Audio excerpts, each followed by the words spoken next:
Оваа пресконференција ја посветуваме на новиот предлог за влада на Република Македонија. Би сакал да истакнеме три основни карактеристики кои што можеме да ги видиме.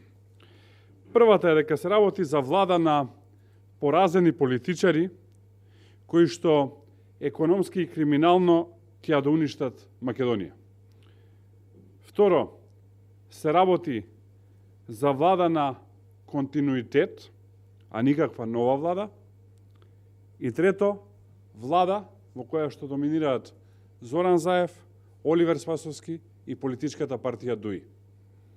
Од она што можеш се чуе како предлог на влада, цврстиот впечаток е дека ова е влада на исти луѓе, со исти вредности, кои што донесоа порази на државата. Ја направија најкорумпирана во Европа, со огромна сиромаштија, ниски плати, високи цени на производи и со веќе многу известна енергетска и економска криза.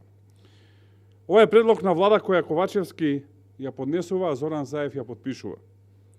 Во самиот состав може да се забележи конфликтот помеѓу различните групации кои што постојат во СДСМ, така што се сведува исклучиво на расчистување на внатрешни клановски битки од една страна, од друга страна еден целосен континуитет на кадрите на ДУИ, кои што доминираат и во оваа влада, и насадената алтернатива и секако неизбежниот Плата Опломо Кастриот Реджепи.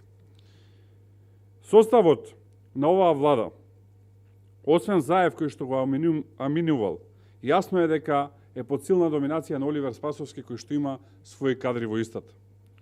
Она што е јавна тајна е дека најмалку десетина видни луѓе, професори, истакнати политичари, јавни личности и така натака, одбиле да се дел од оваа влада и ги одбиле Ковачевски и Заев да станат дел од истата, затоа што не се согласуваат со политиките на континуитет на економското и криминално доуништување на Македонија. Затоа денес имаме состав на влада кој што ќе го продолжи заевизмот и кој што нема енергија за реформи, нема план за европските интеграции и нема предлози за подобар живот. Тие имаат дури исти флоскули, исти реченици, исти фрази може да се забележат кај едниот и кај другиот, што само говори дека истите ликови им ги пишуваат веројатно и говорите. Така наречените нови ликови во владата не се нови, туку стари функционери на СДСМ, кои што се на функции со години. Оливер Спасовски веројатно ќе стане најдолговечниот министер за внатрешни работи, досега веќе 7 години. Тој нема ниту една поголема акција за сузбивање на криминал и корупција. Дрогата царува по улиците на македонските градови како никогаш порано. Кокаинот е достапен на македонските деца како никогаш порано. А на Спасовски му се случија и рекет 1 и 2, 215 издадени пасоши на наркобосови и останати криминалци. Понатака, во негов мандат, криминалците слободно шетаат на улица, прават криминал, а за тоа не одговараат. Заради неговата неспособност, Македонија е на врвот на листите по корупција на Transparency International и другите меѓународни организации. Ништо ново не е ниту неговата довчерашна заменичка Славјанка Петровска, која што очигледно ја носи како своја испостава Министерството за одбрана. Таа има исто така целосна одговорност за случувањето во Министерството за внатрешни работи.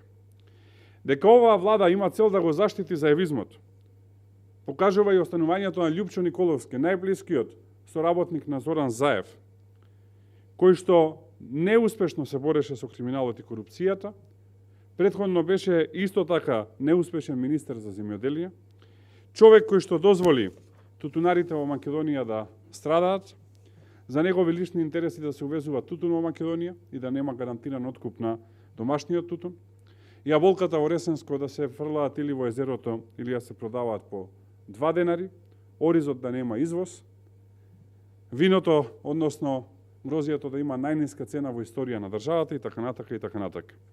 Човек кој што единствено остана познат по тоа што во неговиот мандат Македонија стана 111-та по перцепција за корупција на скалата на Transparency, а исто така земјата е опишана и како хибриден режим во релевантните извештаи. Државата веќе години е во силна економска криза. Дополнително на тоа, кризата се зголемува и со енергетската криза.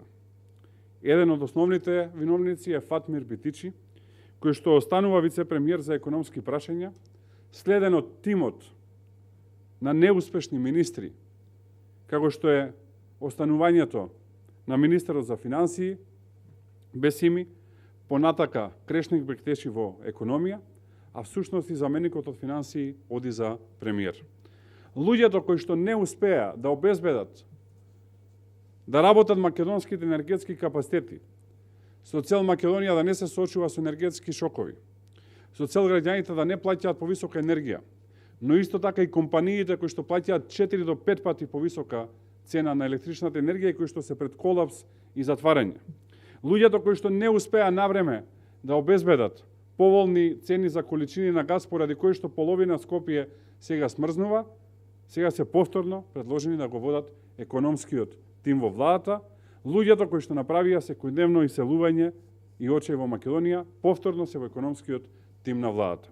Поразените политичари продолжуваат економски да уништуваат Македонија.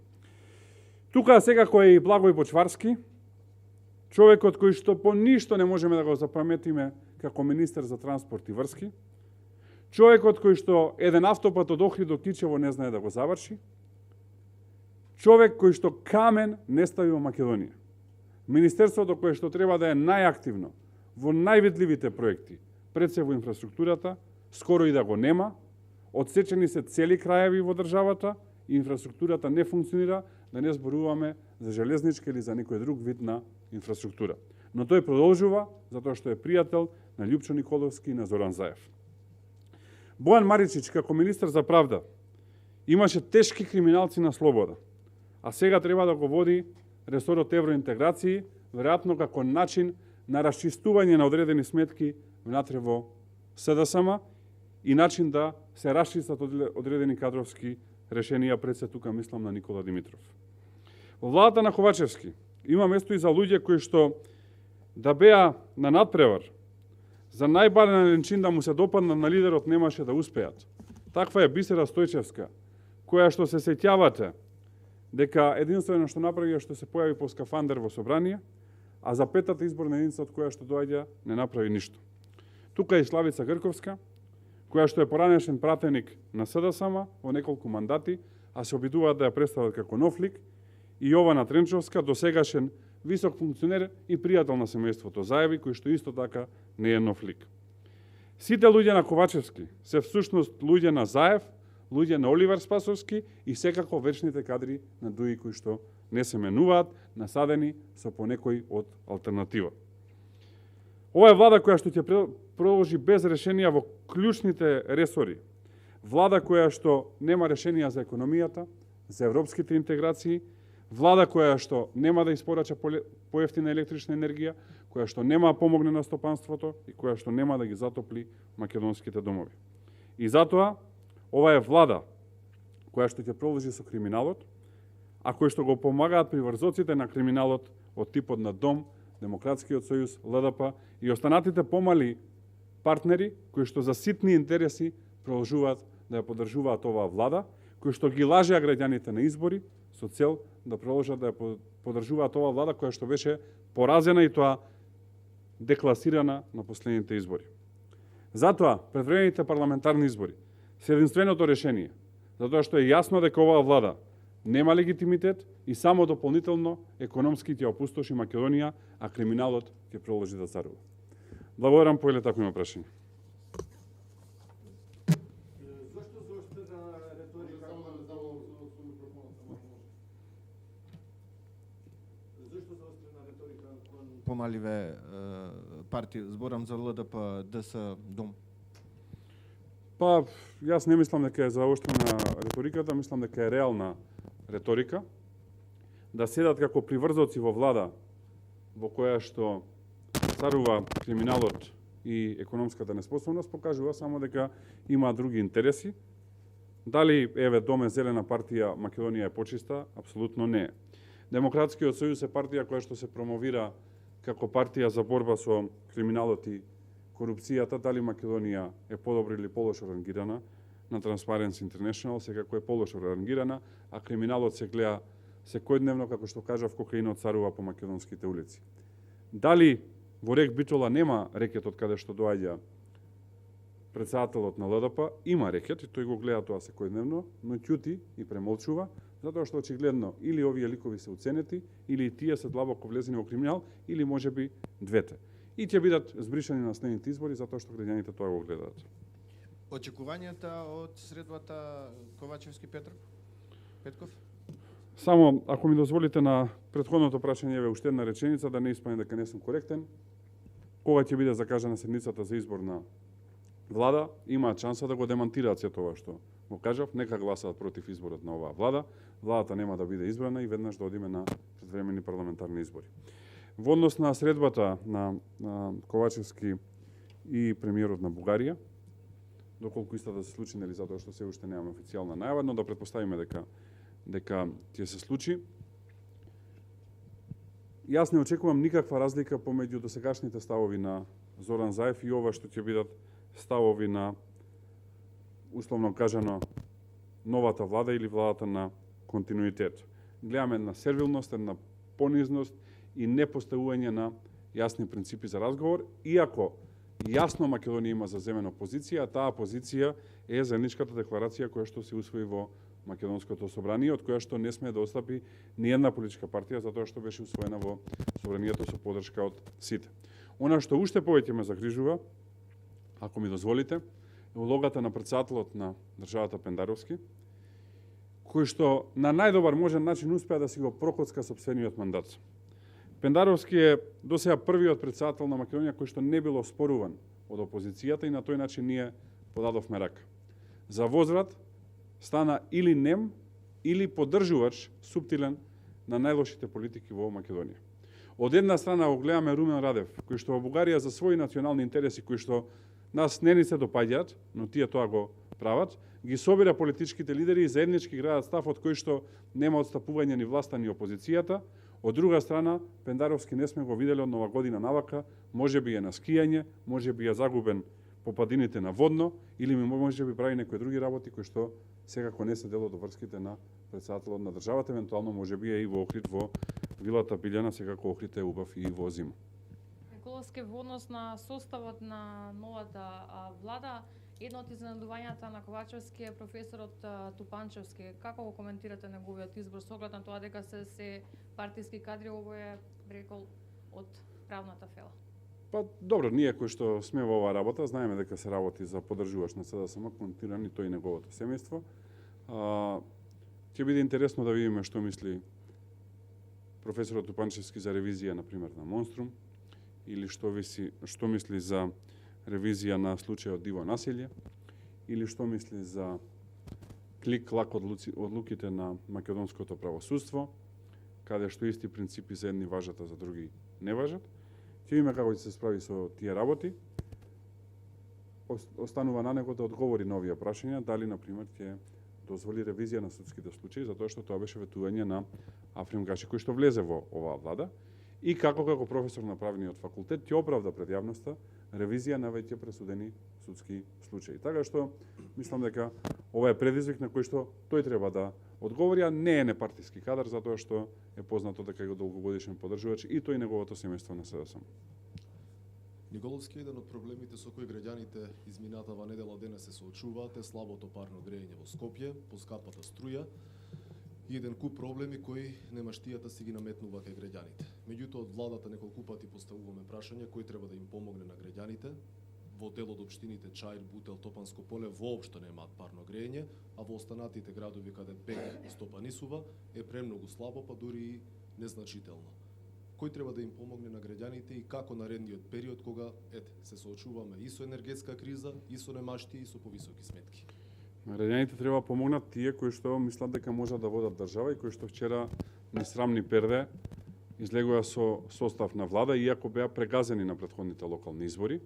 Да се случеа предвремени парламентарни избори како што зборувавме, сега верите ќе зборувавме за влада на ВМРО-ДПМН која што ги има одговорите на овие прашања. Исто така да ја потсетам јавноста дека ние зборувавме дека ова ќе се случи уште пролетта минатата година, значи 9 месеци пред да се случи, со цел да има доволно време да се овие проблеми решат. 9 месеци бевме игнорирани, 9 месеци се ставаше главата во песок, на исти начин на кој што тоа се правеше со корона кризата и со вакцинацијата некаде пред година и половина. После 9 месеци сметките не само повисоки, туку сметките и фигуративно кажано доаѓаат, а тоа е дека градот замрзнува. А градот замрзнува затоа што имаме неспособни политичари кои што не гледаат подалеку од носот и не гледаат подалеку од личниот и собствениот интерес. Да е најавена енергетска криза, да Македонија има доволно ресурси да произведува за себе електрична енергија какви што има, и да тие не се искористат и да треба Македонија да увезува скапа електрична енергија, е рамно на аматеризам.